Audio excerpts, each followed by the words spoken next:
দাদা সংবিধান ভুল কবে থেকে? কারা ঠিক করে দিচ্ছে? যাদের বিরুদ্ধে কয়লা বালির চাকরি চুরি অভয়ের ঘটনার অভিযোগ। আচ্ছা, তাহলে সূর্য সেনকে কী বলতে হবে? মাস্টার বাবু, দাদাভাই নরওয়েজিকে বাবু ভাই নরওয়েজি। আচ্ছা, শেষবেলায় এসে 1975 সালে কংগ্রেস সরকার একটা বঙ্কিম পুরস্কার চালু করেছিল, ওটাকে কি এবার বঙ্কিমবাবু পুরস্কার বলে দিতে হবে? বা যে ওই পুরস্কারটা পাবেন তিনি কি বলবেন? বঙ্কিমবাবু পুরস্কার পেলেন। বিষয়টা ভালোবাসা ও টানে। যারা প্রাথমিক থেকে উচ্চ মাধ্যমিক স্তরের বইতে বঙ্কিমচন্দ্র চট্টোপাধ্যায় রচনাকে ব্রাত্য করে রেখেছে, যদি বাংলার বাচ্চারা বঙ্কিমের হিন্দু জাতীয়তাবাদ শিখে নাই, কি হবে তাহলে? এই ভয়ে তারা বড় বড় কথা বলছে। এই হিন্দু জাতীয়তাবাদের কারণেই কংগ্রেসের 30, সিপিএমের 34 ও তৃণমূলের 14 বছরে বঙ্কিম চট্টোপাধ্যায় বাংলার পাঠ্য বইয়ে প্রায় নেই বললেই চলে।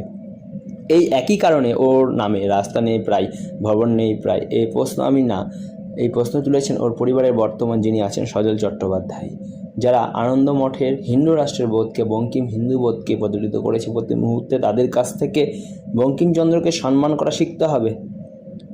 যারা সংসদে দাঁড়িয়ে বলে গলায় চাকু ধরলেও বন্দে মাতরম বলবো না, যারা বন্দে মাতরম তারা যোগ্য মর্যাদা পেতে দেয়নি, তাদের থেকে বঙ্কিমচন্দ্র নিয়ে লেকচার শুনতে হবে? শুনবো না।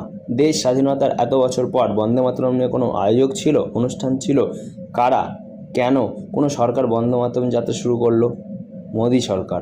আর 200 বছর কঙ্গি ও বামেরা টানা ক্ষমতায় থাকলে গোটা ভারতের স্মৃতি থেকে মুছে ফেলা হতো বঙ্কিমচন্দ্রকে। জানতে দেওয়া হতো না বঙ্কিমচন্দ্র চট্টোপাধ্যায় বলে কেউ ছিলেন। গদি যাওয়ার 1 বছর আগে সিদ্ধার্থ বাবুর সময়, বাবু লিখলাম, দাদা লিখিনি, অপরাধ নেবেন না মালিকরা, বঙ্কিম পুরস্কার চালু করে দায় সেরেছেন, ব্যাস অতটুকুই। উনি যা রচনা করেছেন অন্য দেশে জন্মানে বা নিদেন পক্ষে কংগ্রেস বামপন্থী মতো হলে গোটা দেশে 10 থেকে 12খানা এয়ারপোর্ট আর কয়েক হাজার মূর্তি থাকতো। যারা রোহিঙ্গাদের আশ্রয় দিয়ে ভোট ব্যাংক বানিয়ে বঙ্কিমচন্দ্রের রাষ্ট্রবাদকে প্রতি পদে পদে চ্যালেঞ্জ ছুড়ে দিয়েছে, তাদের কাছ থেকে বঙ্কিমচন্দ্র অনেক দূরের। বাবু মশাই অনেক কিছু। কিন্তু যারা রাষ্ট্রবাদী তাদের কাছে বঙ্কিমচন্দ্র চট্টোপাধ্যায় বাড়ির অগ্রজ দাদা।